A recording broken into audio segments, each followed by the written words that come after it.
Ces voix qu'il faut entendre, c'est un podcast qui donne la parole à ces gens qui nous font réfléchir, nous aident à mieux comprendre le monde et notre époque.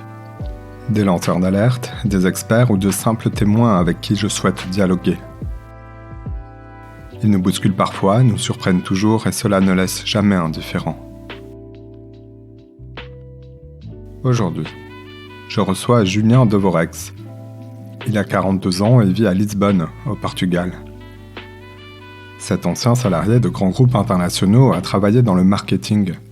Un jour, il a décidé de quitter cette vie professionnelle pour se lancer dans une quête, ou plutôt une enquête pour chercher à comprendre comment fonctionne le monde, concrètement. Son enquête, il la partage avec le public.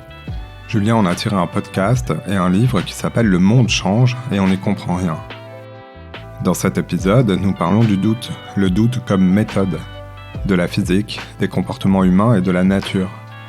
Julien me parle des liens qui existent entre les choses, de la physique jusqu'à la philosophie, une grille de lecture d'un monde complexe et qui s'accélère.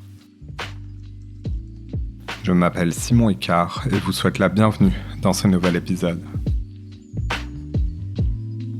Bonjour Julien Devorex. Bonjour Simon.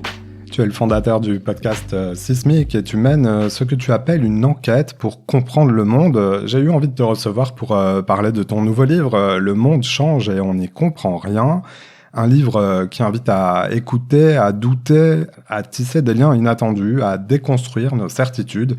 Et tout ça dans le but d'y voir plus clair sur la marche du monde. Mais d'abord, je me permets de t'emprunter une question que tu poses souvent aux invités de ton podcast. Avec quelles lunettes tu regardes le monde ?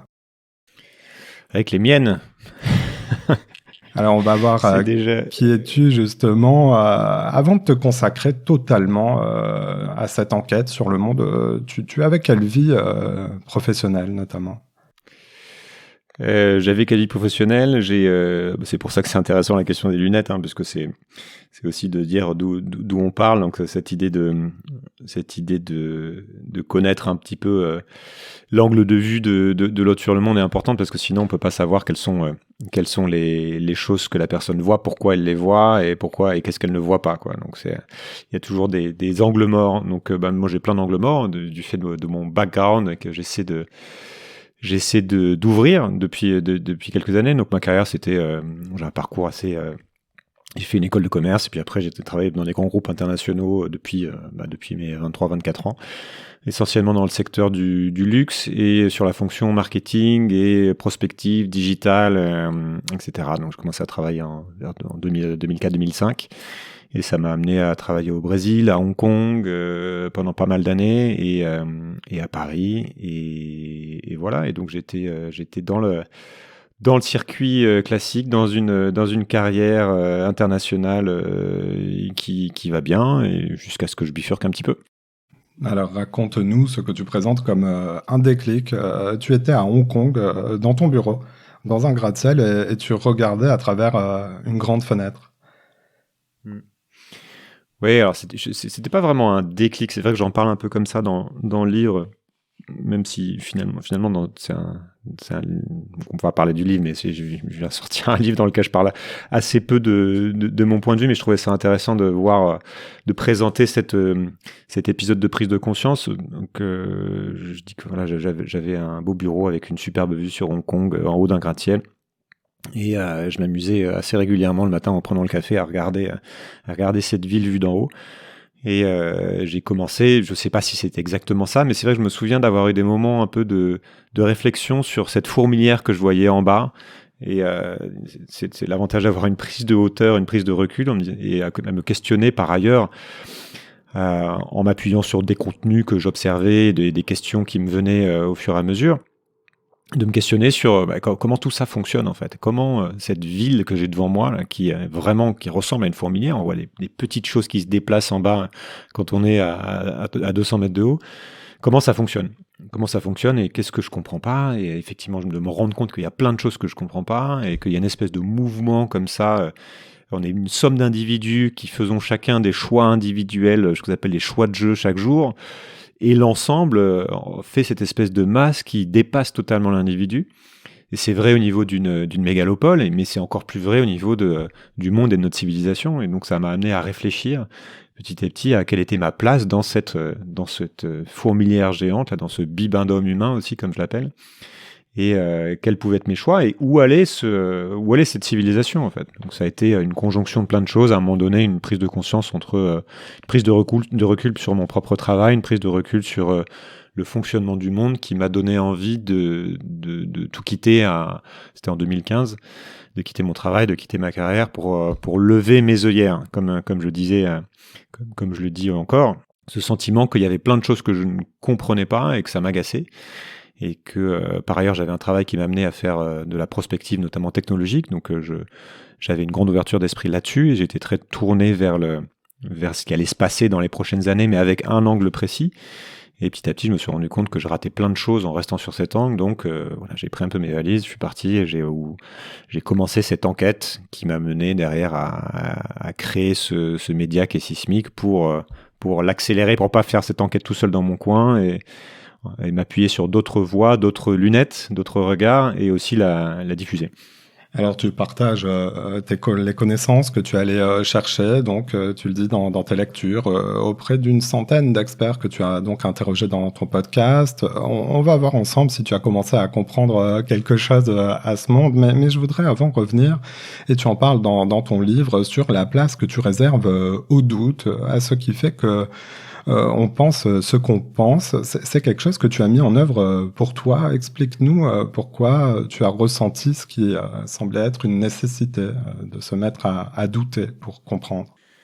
Ouais, je sais plus exactement comment c'est venu, mais en tout cas, c'est devenu quelque chose de tout à fait central dans ma démarche. Je pense que je parle de cette prise de conscience de ma propre ignorance à un moment donné, qui est venue petit à petit, mais c'est de réaliser d'une part que je ne connaissais pas grand-chose sur le monde en général, mais ça, on est à la limite à peu près tous conscients pour peu qu'on soit curieux. À chaque fois qu'on ouvre un nouveau sujet, on se rend compte qu'il y a une énorme pelote derrière à tirer, tout un champ de connaissances qui nous dépasse, mais c'est aussi de constater à quel point tout le monde semblait sûr de lui, enfin les gens semblent très sûrs d'eux, sûrs de leurs opinions, avec des certitudes bien ancrées. On le constate tous quand on discute avec les gens, il y a un certain nombre de certitudes, et puis dès qu'on commence à gratter les choses, on voit que ces certitudes finalement sont fondées sur du sable, quoi. C'est-à-dire que de me demander à quelqu'un pourquoi ce qu'il pense, il va vous le répondre, mais demandez-lui pourquoi il pense ce qu'il pense, c'est tout de suite plus compliqué. Et j'écoute de temps en temps Guillaume Meurice là sur France Inter qui s'amuse exactement à faire ça, à aller dans la rue et à dire mais pourquoi vous pensez ça, quels sont vos trucs, et on voit à quel point c'est friable. Et la prise de conscience de mes propres limites là-dessus a été un peu un déclencheur, et ça m'a amené à avoir une démarche d'enquête très ouverte, c'est-à-dire j'essayais pas de prouver quelque chose, j'essayais pas de débattre, j'essayais de savoir ce que pense mon interlocuteur et pourquoi il le pense. Et j'ai trouvé cette phrase là que j'ai mise dans le livre du philosophe Bertrand Russell, c'est: l'ennui dans ce monde, c'est que les idiots sont sûrs d'eux et les gens sensés pleins de doutes. Ne soyez jamais absolument certain de quoi que ce soit. Et ça à la fois ça a une invitation, comme l'ont fait d'autres philosophes avant lui, à douter. Dire c'est Socrate, je sais que je ne sais rien, ou Montaigne, que sais-je, donc à questionner nos propres certitudes, notre propre connaissance.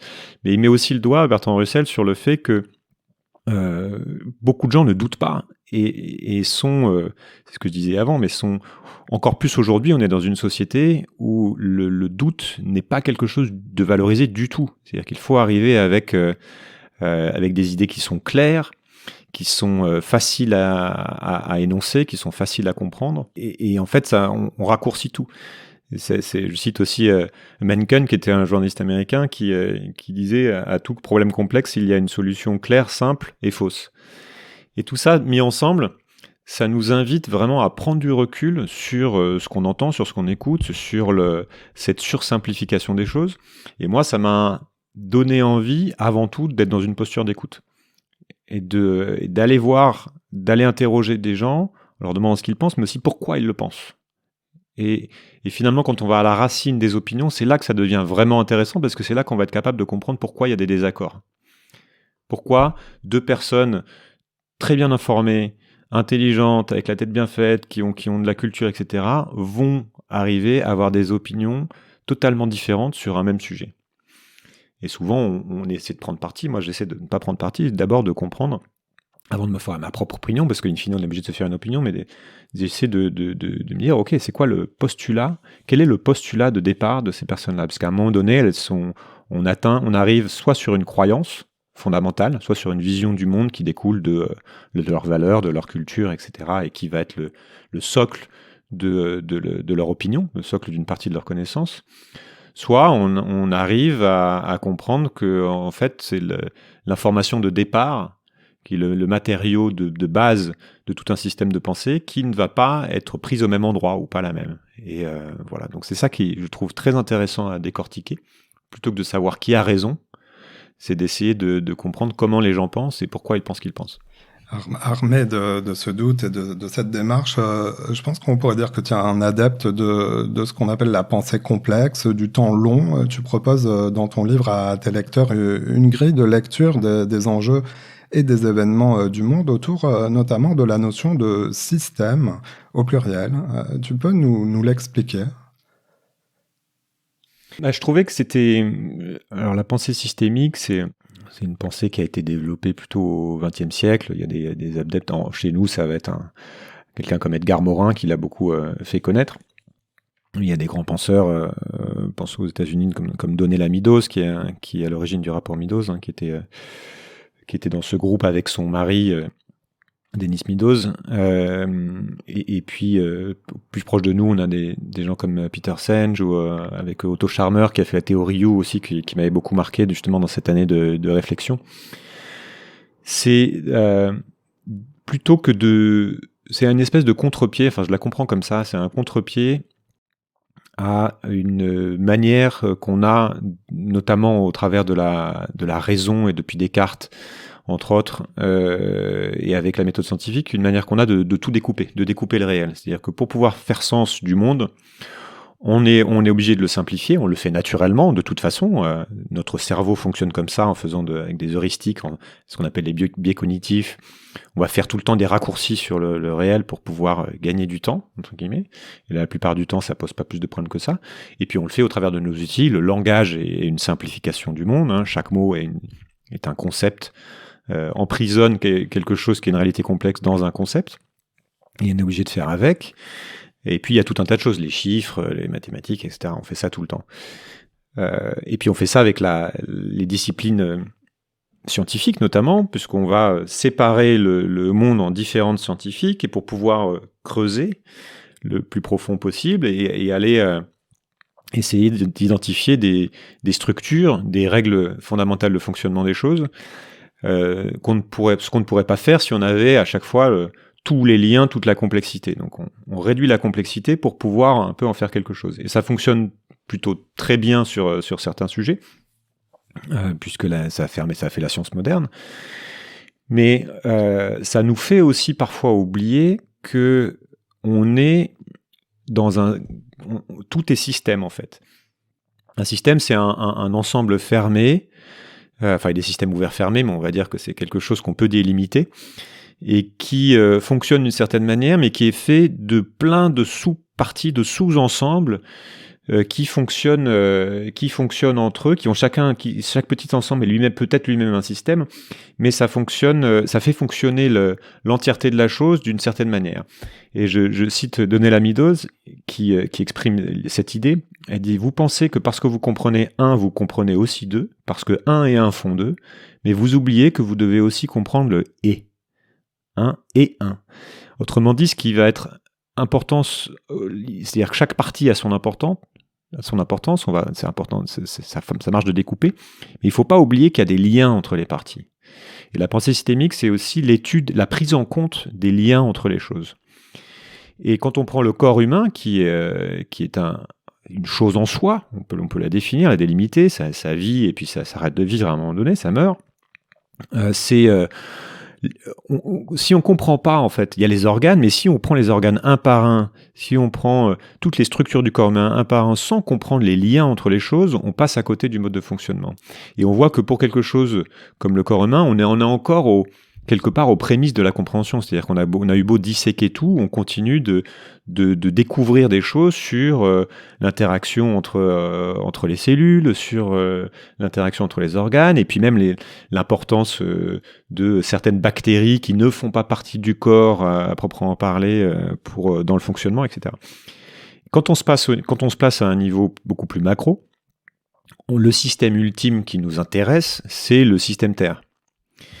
Et la pensée systémique nous amène à prendre en compte la Terre, qui est donc notre terrain de jeu, on reviendra là-dessus, je pense, sur la métaphore du jeu, mais à prendre en compte la Terre comme un système super complexe qu'on ne pourra jamais fondamentalement comprendre, puisqu'il y a des milliards d'éléments qui le mettent en mouvement, mais que néanmoins on peut à peu près voir comme une chose, comme un système fermé, entre guillemets, qui vit sa propre vie, qui vit sa propre dynamique, et qui le fait avec une certaine stabilité dans le temps, et avec des changements, avec des variations. On l'a vu dans l'histoire, il y a notamment le climat, il y a des glaciations, il y a le climat bouge, mais sur un temps très long.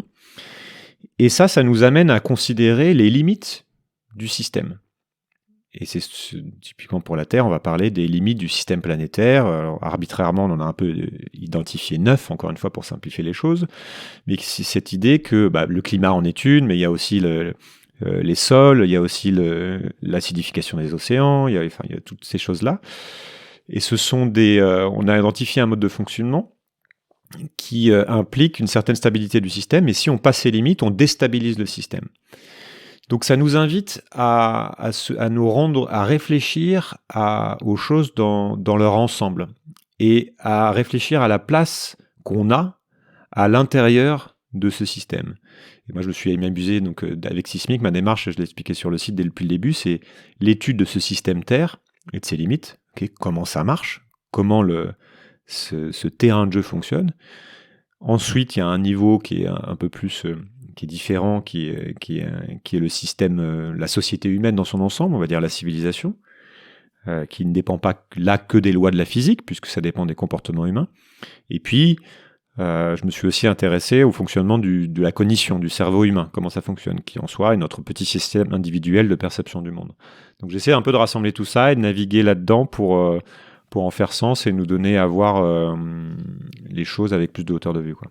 La Terre, la nature, la société, l'individu, ça donne en effet un prisme et une grille de compréhension que tu détailles dans ton livre, et pas que. Hein, tu as aussi recours aux philosophes, tu passes aussi par des moments d'humour dans ton livre, et en effet, tu le disais, tu emploies la métaphore du jeu, une métaphore selon laquelle nous serions tous des joueurs dans ce monde.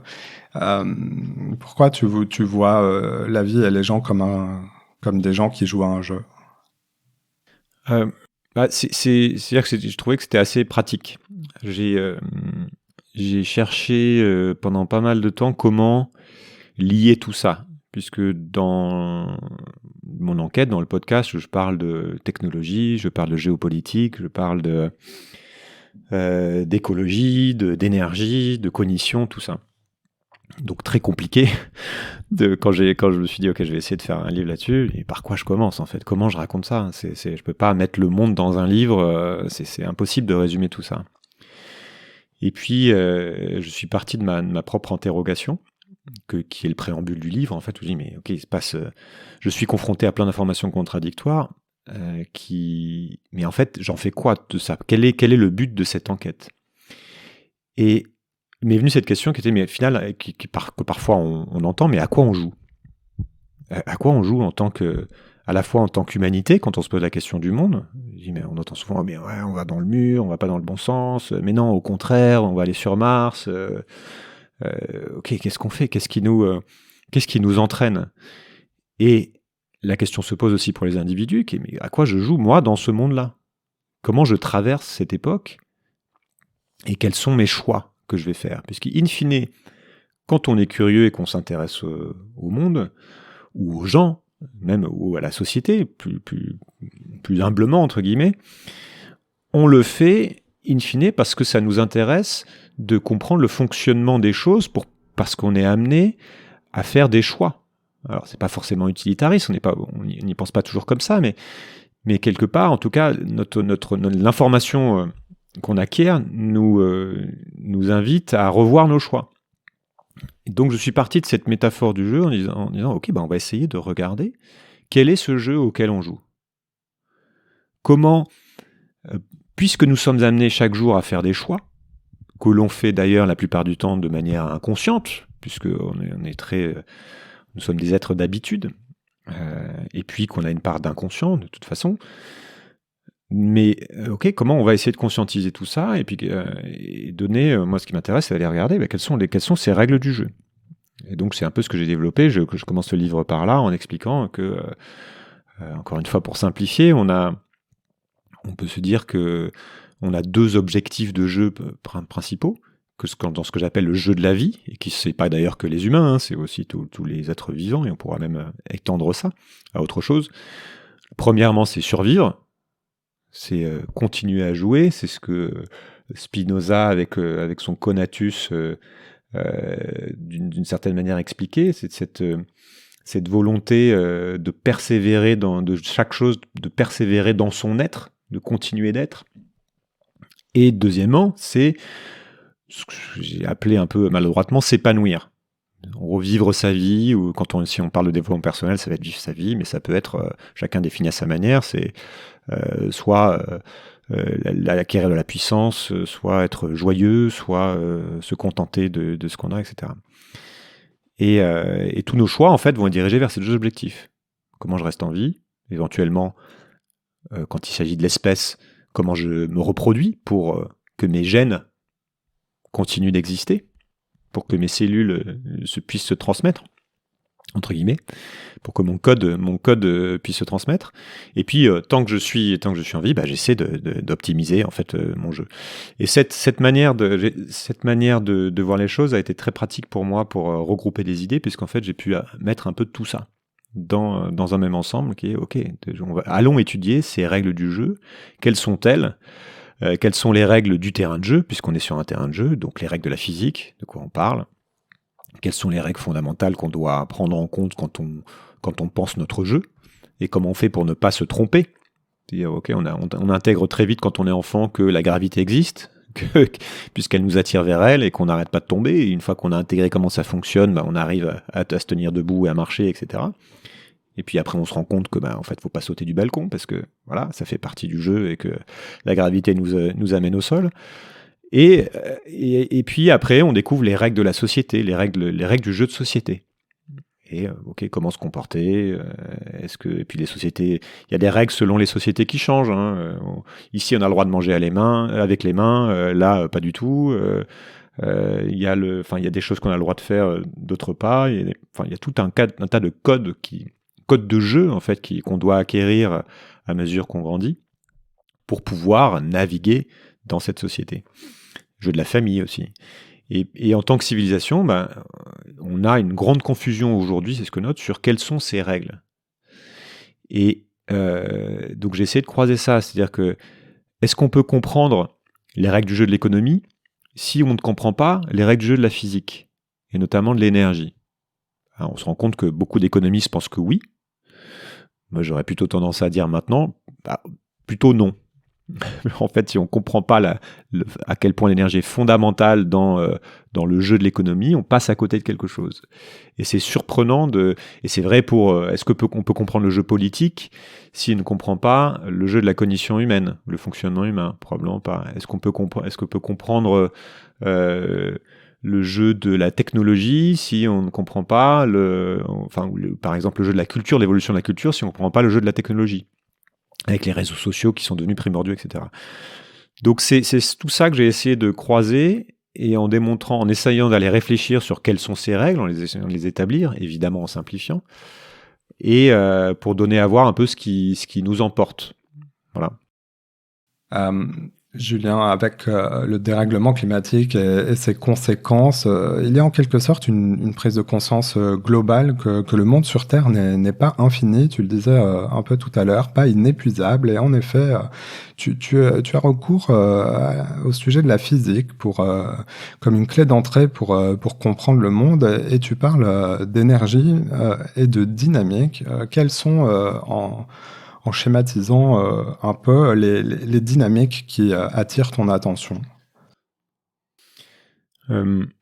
Alors, déjà, je sais pas si tout le monde a conscience que, que le monde est fini et que je pense qu'il y a très peu de gens, au contraire, qui commencent à accepter cette idée qu'il y a des limites à un système qui nous paraît, qui paraît à nos cerveaux infini, qui est la Terre.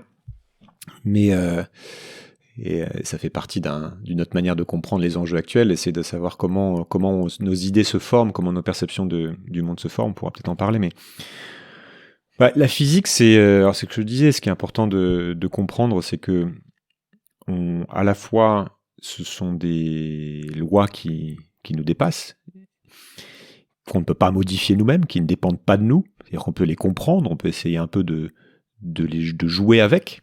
Mais voilà, elles sont ce qu'elles sont en fait. Et je parle je cite comme exemple le fait qu'il y a tout ce qu'on appelle des forces fondamentales, par exemple, il y en a 4. L'électromagnétique, qui est la force qui permet à l'atome d'exister, en fait, qui lie les électrons à leur noyau. Ce qu'on appelle la force faible, qui est la radioactivité, et la force forte qui tient le noyau des atomes entre eux. Et puis il y a ce qu'on appelle la gravité,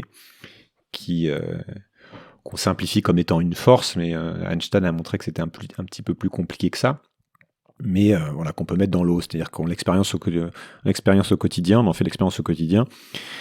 Et donc il y a cette idée que il faut pas se tromper là-dessus, c'est-à-dire qu'il ne faut pas croire qu'on va pouvoir tordre les règles du jeu de l'univers pour les faire entrer dans nos croyances, en fait, dans notre perception des choses. Donc parfois, il y a un décalage entre ce que notre cerveau est capable de produire. Notre imagination est infinie. On peut inventer tout ce qu'on veut dans nos cerveaux, dans nos esprits, et ce que le réel permet de faire.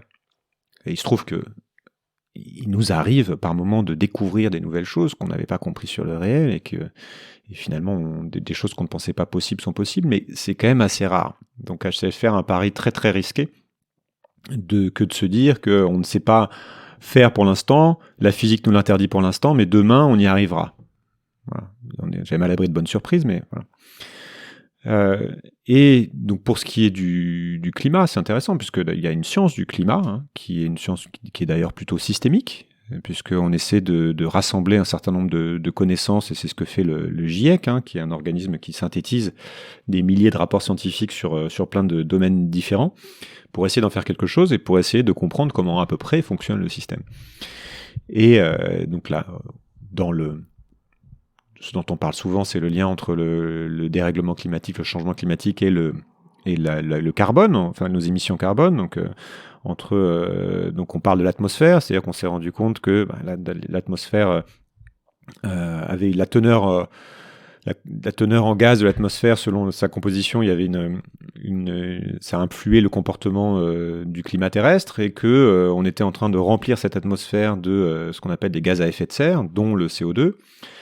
Et il y a eu débat pendant longtemps pour savoir est-ce que ce qu'on observait sur Terre était dû à ça, est-ce que c'était l'homme qui effectivement modifiait la consistance de l'atmosphère ou pas. Maintenant, il y a quand même un consensus scientifique très très large, donc sur lequel je m'appuie. Moi-même, je suis pas expert sur la science du climat, mais je décide de faire confiance à ce consensus pour dire que oui, c'est bien l'homme qui émet beaucoup trop de gaz à effet de serre, et que donc on est en train de changer la consistance de l'atmosphère.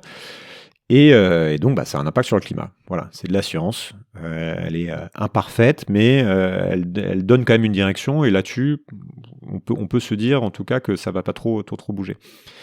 Et puis il y a des règles, dont une règle dont je parle, qui est il y a le fonctionnement de l'énergie aussi. Donc ça, c'est des gens comme Jean Covici qui parlent beaucoup de ça, qui ont fait beaucoup de choses pour vulgariser pourquoi, en fait, notre civilisation dépendait totalement de l'énergie pour fonctionner. Pourquoi justement, j'en parlais tout à l'heure, quel était le lien entre l'économie et l'énergie, que l'économie, c'est la transformation du monde, Le PIB, finalement, c'est une mesure de la transformation du monde, transformation de ressources qu'on prend pour les transformer dans quelque chose et faire tourner le système. Et en externalité, il y a de la pollution, il y a des émissions. Et donc, si on ne comprend pas le fonctionnement de l'énergie, on passe à côté d'une grande partie du fonctionnement du monde. Et donc, il y a des choses intéressantes moi, dans lesquelles je m'appuie, c'est notamment cette idée d'entropie, qui est la deuxième loi de thermodynamique, qui nous dit que c'est décrit comme une espèce de force qui donne... la règle, c'est que l'entropie d'un système fermé croît nécessairement. Autrement dit, on va vers toujours plus de désordre.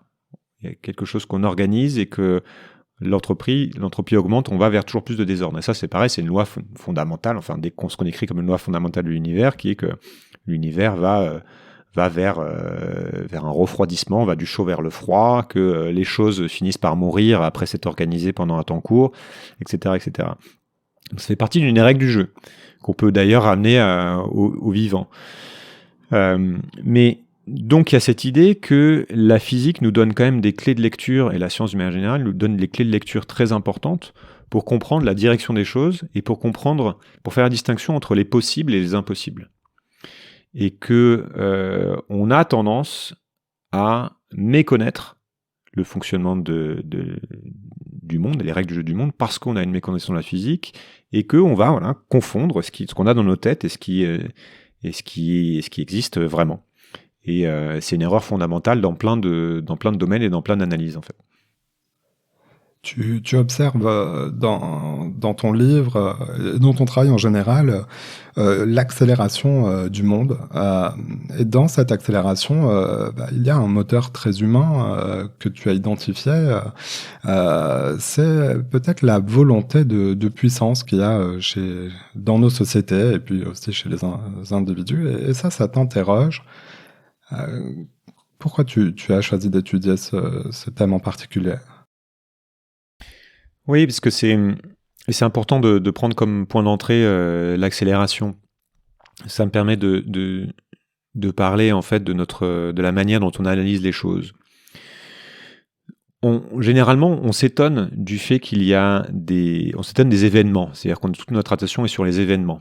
C'est ce qu'on a dans les informations. Donc on va s'étonner quand quelque chose arrive. Ou si on parle du climat, quand il y a une sécheresse, ou alors tout d'un coup il gèle au mois d'avril, qu'est-ce qui se passe ? Il n'y a plus de saison, le climat se dérègle. En géopolitique, ça va être on s'étonne, mais pourquoi la Russie envahit l'Ukraine ? Enfin, il y a tout un tas de choses. On parle de ce qui sort de l'ordinaire, sinon on ne le note pas. Mais ce qu'il nous faut comprendre, c'est ce qu'il y a en dessous. Pourquoi ces choses-là arrivent ? Et donc, il y a des grandes tendances qui font émerger les événements. Donc, je parle notamment, il y a plusieurs tendances dont je parle dans le livre, mais je parle notamment de cette idée de grande accélération. Et on l'a un peu en tête, mais pas vraiment. C'est-à-dire qu'on ne se rend pas compte à quel point le monde a accéléré depuis une centaine d'années et à quel point c'est exponentiel. C'est-à-dire que ça accélère de plus en plus vite. Je prends l'exemple de la population. On était 1 milliard en 1806. Donc, ça veut dire que pendant 200 000 ans, si on prend l'histoire d'Homo sapiens, on était juste quelques millions et ça a accéléré. Donc on a mis très très très longtemps à atteindre ce milliard, au tout début de la révolution industrielle, enfin même juste avant. Et puis après, il y a cette croissance technique, économique et surtout énergétique, avec la découverte des énergies fossiles et en particulier du pétrole au XXIe siècle, qui font ce boom de croissance de tout. Et cette accélération, qui fait qu'on est 8 milliards aujourd'hui, et on n'a mis que 10 ans pour avoir 1 milliard de plus, là où on avait mis, on était passé de 1 milliard à 3 milliards en 150 ans. Donc ça accélère, et tout a accéléré. Donc la population, et puis le PIB, et puis la technologie, et puis notre impact sur le monde. Donc il y a une interrogation qui est, mais ok, d'où vient cette tendance, en fait ? Qu'est-ce qui la structure ? Qu'est-ce qui fait que ça va de plus en plus vite ? Et donc, il y a plein de manières d'analyser ça. Historiquement, on nous a appris la révolution industrielle. Donc, c'est-à-dire qu'il y a eu l'invention de la machine à vapeur, puis du moteur à explosion. Donc, c'est ça qui a permis le développement du progrès humain. Voilà, c'est un angle. Mais il y a aussi l'angle énergétique, comme je l'évoquais. Il y a tout d'un coup, pendant des siècles et des siècles, c'était très, très difficile de trouver de l'énergie. C'était juste de se nourrir. Et puis de faire fonctionner des machines. On était obligé de dépendre des cours d'eau et un peu du vent avec les moulins. Donc c'était très très compliqué de concevoir quand bien même on aurait eu l'idée d'un moteur à explosion ou d'une machine à vapeur, on n'avait pas vraiment la ressource à faire brûler à part du bois pour l'alimenter.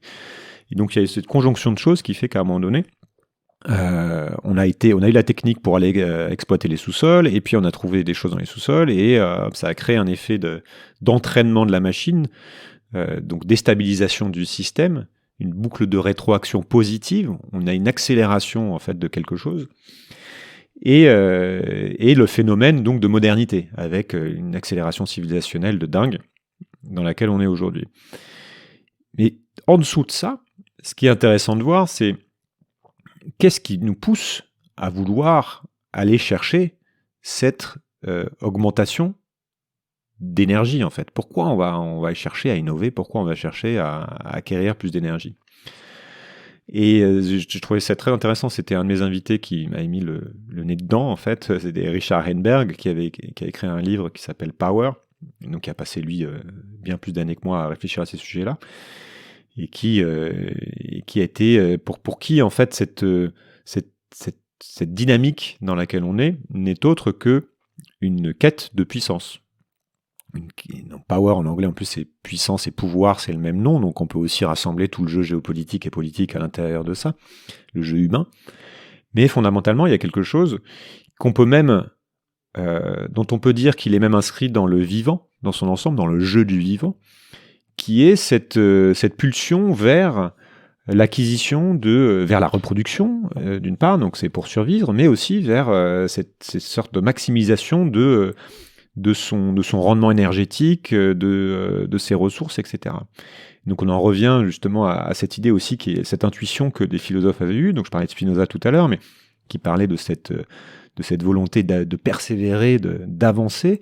Ça a été décrit aussi comme par d'autres philosophes, hein, comme Schopenhauer, qui disait chaque chose, autant qu'il en est, s'efforce de persévérer. Schopenhauer parlait de la volonté universelle. Cette volonté universelle, c'est cette force qui serait dans chaque chose et qui fait qu'elle veut persévérer, qu'elle veut avancer, qu'elle veut continuer de vivre et augmenter. Et ce que Nietzsche Nietzsche a rajouté l'idée de puissance. C'est-à-dire que la vie n'est autre qu'une pulsion de puissance. Et que nier cette pulsion, d'ailleurs, il le développe, c'est un peu hors sujet, mais ce serait contre nature, en fait. D'où sa critique de la morale, en fait, qui est une négation de cette pulsion.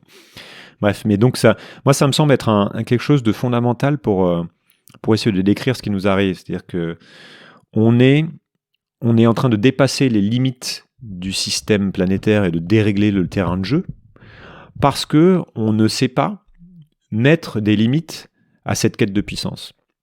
Et il se trouve que on a eu accès et on est toujours dedans, hein, 80% de l'énergie consommée dans le monde aujourd'hui provient encore des énergies fossiles.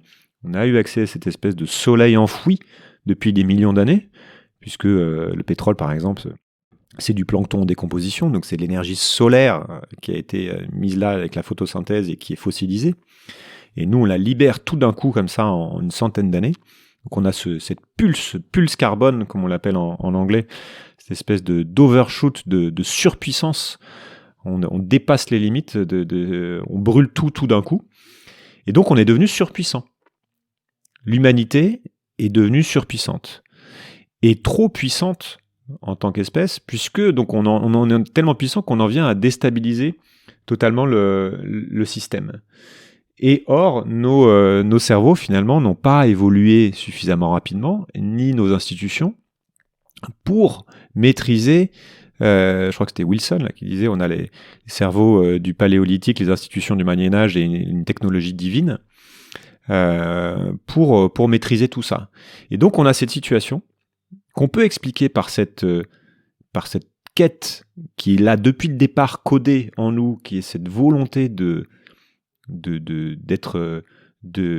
vaincre notre angoisse de primate dans la forêt qui a peur de tout, donc d'abord de sortir en quelque sorte de la nature et de se mettre en situation de sécurité, puis de développer notre confort, puis de continuer après ça devient un jeu humain de s'élever par-dessus les autres, et on est là-dedans.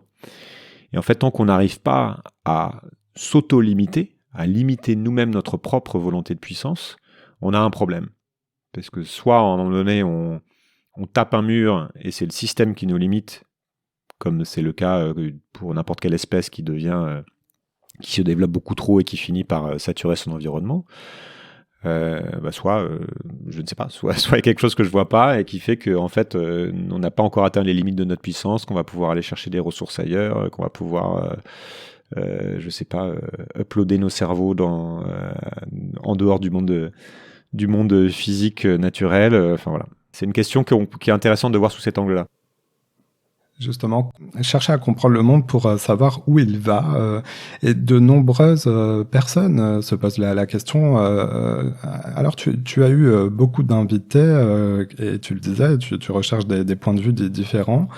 Du collapsologue jusqu'aux experts scientifiques qui pensent ou qui peuvent penser que des solutions technologiques, notamment au problème du réchauffement climatique, pourraient émerger. Comment, toi, du coup, tu navigues parmi tout cela?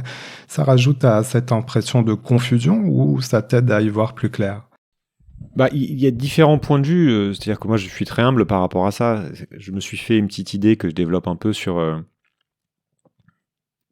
la faisabilité, les solutions techniques, entre guillemets. Est-ce que face à ces problèmes planétaires, on va arriver à développer, notamment le climat, on va réussir à développer des solutions techniques qui font qu'on ne va pas devoir changer fondamentalement notre stratégie de jeu. Je n'ai pas du tout fait le tour. Je ne suis pas expert de toutes les techniques qui existent. Donc il y a certainement des choses que je ne vois pas, et comme je le disais, c'est pour ça que je ne m'aventure pas à être très très affirmatif, même dans le livre, sur ce qui va se passer, ce qui peut se passer ou pas. Donc je continue, c'est pas plus de confusion, parce que pour l'instant, après je vais développer, mais je reste un petit peu, il n'y a rien que je trouve extrêmement convaincant comme solution, mais c'est plus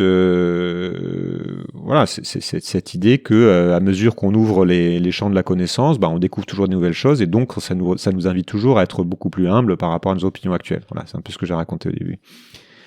Mais moi, de ce que j'ai vu et de ce que, pour l'instant, à mon état actuel de connaissance, j'ai l'impression qu'il y a quand même un paquet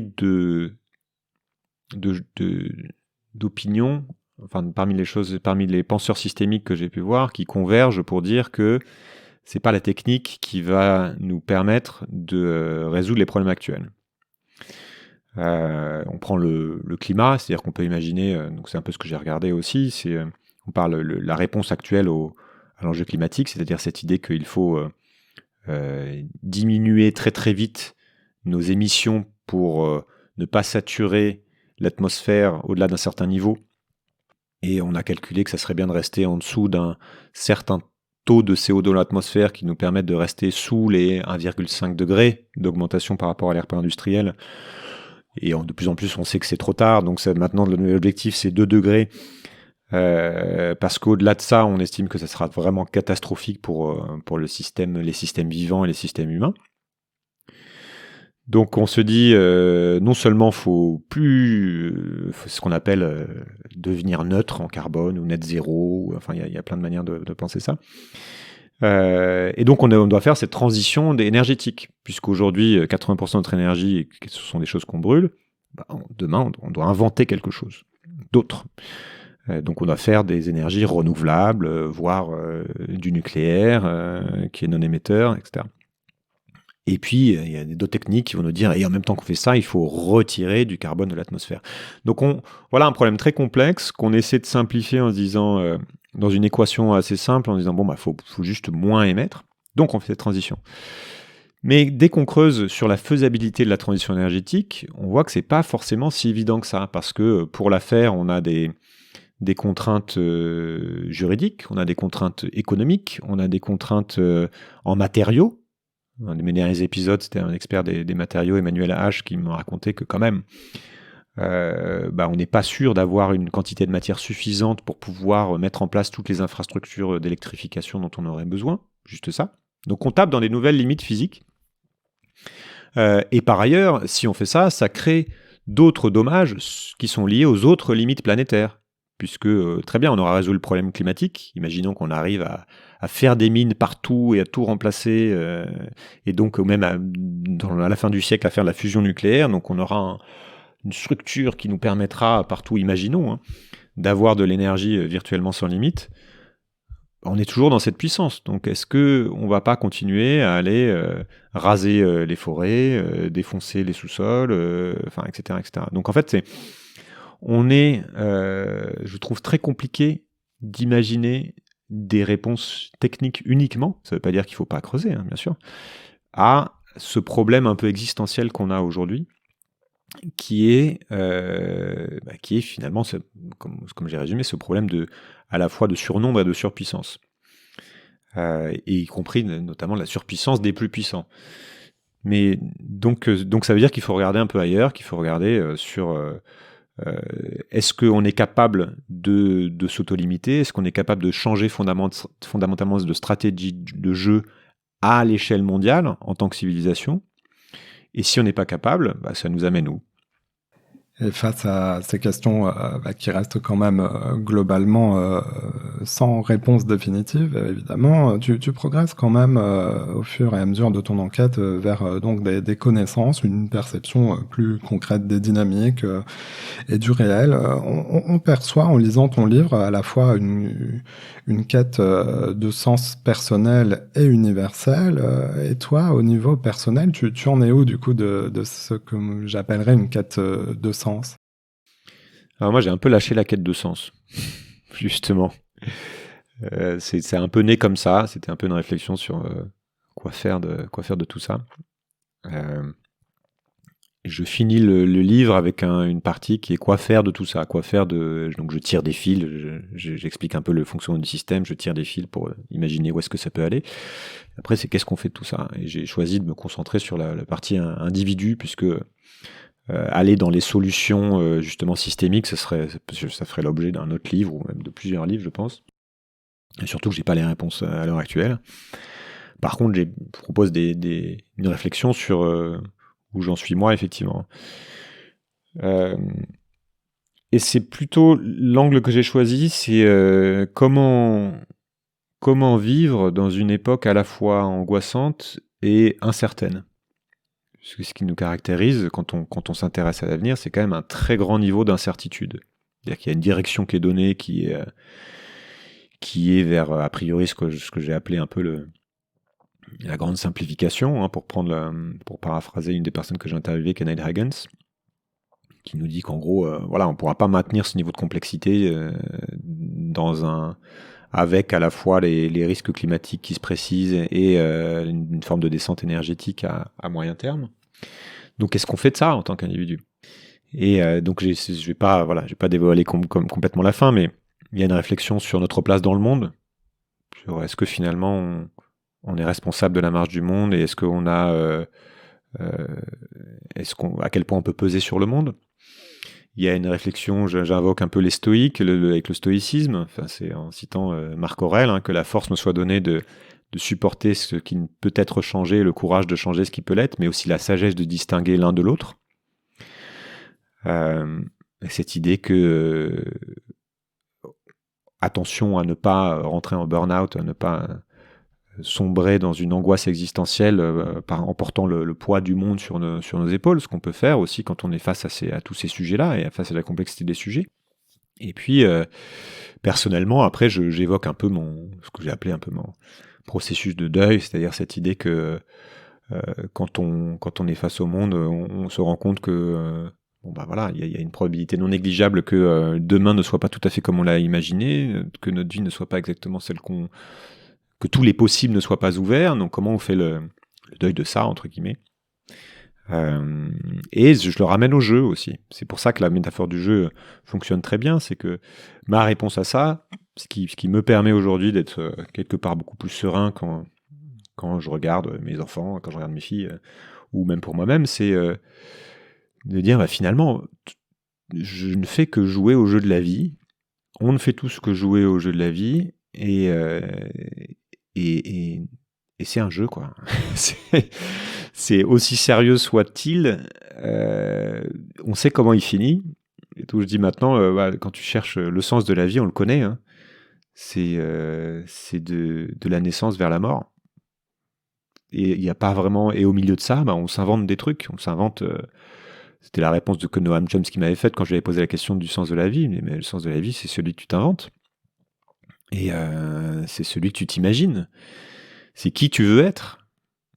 Et quoi, il y en a qui vont parler à la fin d'héritage, de quel héritage tu veux laisser. Le mot anglais fonctionne mieux, de legacy. Qu'est-ce que tu veux léguer. Donc il y a des personnes pour qui ça va être très important. Pour moi, pas tant que ça.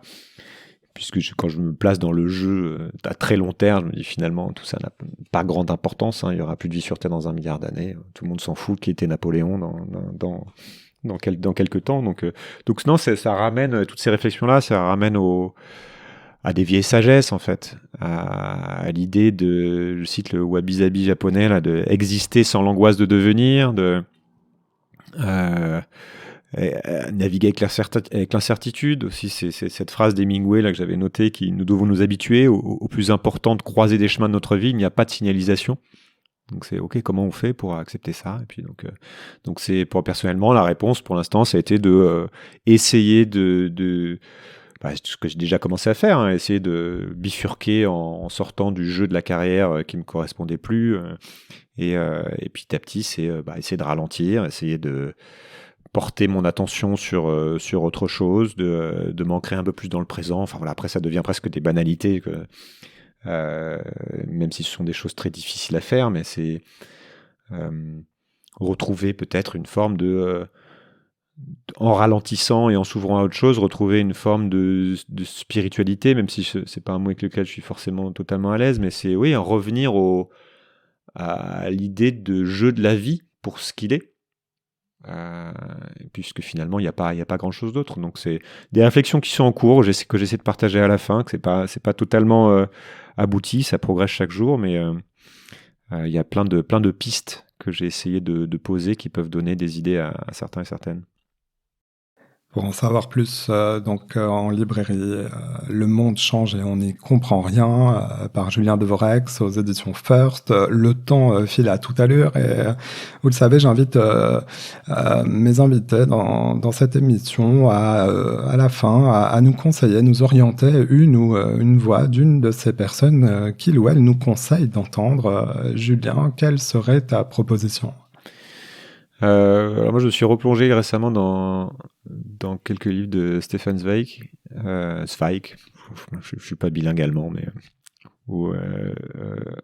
mais d'une part parce que il y a tout son travail sur les biographies que je trouve hyper intéressant, de reprendre des histoires d'hommes et de femmes d'ailleurs, puisqu'il a beaucoup écrit sur les biographies de Marie Stuart, Marie-Antoinette.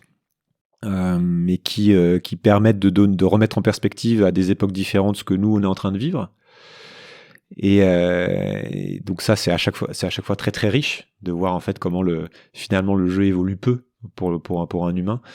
Et donc c'est je trouve qu'il y a quelque chose à aller puiser, notamment dans les anciens et notamment les grands anciens, qui de voir parce qu'il y a une forme de richesse de réflexion, une forme de richesse de vie et d'humanité qui est, je pense, plus difficile à trouver aujourd'hui, parce que on est emporté dans un rythme qui n'est pas naturel pour nous, en tant que on est dans une époque très très particulière. Ça veut pas dire que c'était mieux avant, mais je déteste cette phrase, mais c'est de dire que c'est une autre époque et que donc on peut aller puiser dans d'autres époques. Et puis il y a son dernier livre, qui est un peu son ouvrage autobiographique, qui est Le Monde d'hier, dans lequel on peut puiser pas mal de réflexions qui nous permettent de relativiser très largement aussi ce qui nous arrive nous. Puisque c'est quelqu'un qui parle comment son monde à lui a totalement changé entre la vieille Autriche dans laquelle il ne se passait rien, où tout était sûr, où tout était prévisible, à un monde de la modernité traversé par 2 guerres mondiales en 30 ans, comment avec un pays qui a disparu puisque c'était l'Autriche-Hongrie. Enfin voilà, donc ça permet c'est des réflexions sur un monde complètement en changement, qui moi en tout cas qui me permettent encore une fois de relativiser totalement ce qui nous arrive pour l'instant, en tout cas dans les sociétés occidentales, dans lesquelles on demeure des êtres totalement privilégiés. Voilà, donc ça me permet de mettre en un temps un petit peu cette espèce d'angoisse de mon Dieu, qu'est-ce qu'on est en train de vivre, c'est très grave, en me rappelant que bon, ça va, pour l'instant ça va, jusqu'ici tout va bien. Le monde change, on n'y comprend rien, donc en librairie, j'invite tous nos auditeurs à découvrir, si ce n'est pas déjà fait, ton podcast. Donc sur toutes les plateformes d'écoute, on tape Sismic, on te trouve facilement. On te retrouve aussi sur les réseaux sociaux, c'est facile. On me retrouve sur les réseaux sociaux, oui, tout à fait. Sur LinkedIn, je poste pas mal, sur Instagram, je crois que c'est _sismic. Voilà, Facebook, même TikTok maintenant, tu vois. Donc, Merci Julien Devorex d'être passé dans mon émission. Merci Simon. Voilà, c'est la fin de cet épisode. S'il vous a plu, notez-le, partagez-le ou parlez-en autour de vous. Pour entendre les prochaines voix que je mets en avant et ne manquer aucun épisode, abonnez-vous sur votre plateforme de podcast préférée. À bientôt.